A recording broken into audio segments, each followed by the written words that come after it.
Black pen drawing meaning varies from representing mystery, sophistication, or rebellion to creating detailed realism or photorealism, often using intricate lines, hatching, or steeping for illustrations, patterns, and powerful visual statements. The meaning depends heavily on the artist's intent and the subject matter, but the medium itself convey seriousness, precision, and timeless. The symbolic meanings, sophistication, and authority. Black is elegant, formal, and authoritative used for serious or considered work. Mystery depth, black ink creates deep shadows, adding solemnity, mystery, or a sense of the unknown. Rebellion intensity can convey strong emotions, rebellion, or a stark unapologetic statement.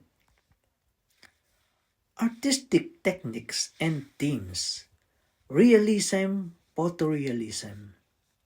Artists use fine line and shading to achieve incredible detail, mimicking photographs.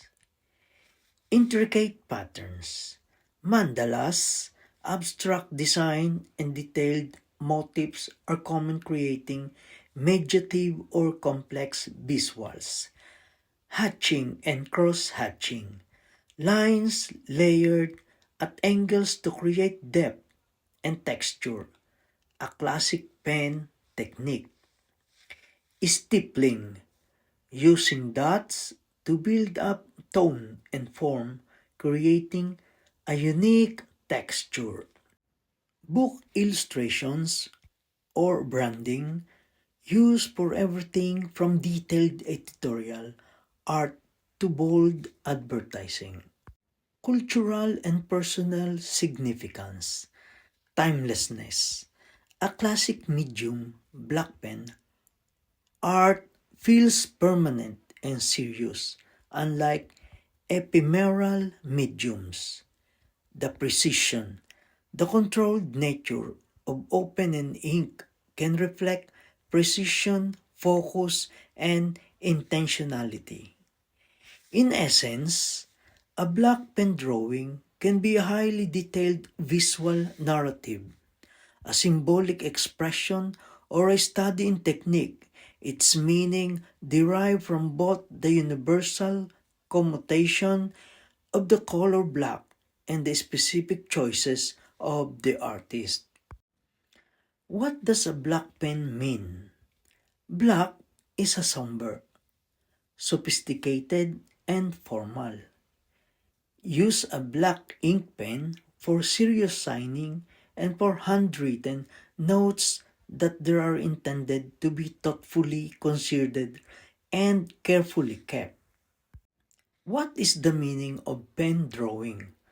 Pen drawing artwork executed wholly or in part with pen and ink, usually on paper. Pen drawing is fundamentally a linear method of making images. What does black symbolize in art? Symbolically, black is incredibly versatile. It can communicate mourning, mystery, sophistication, or rebellion, depending on the artist's intent and context. In Western art, it often signals solemnity or restraint. In fashion and design, it's associated with elegance and authority.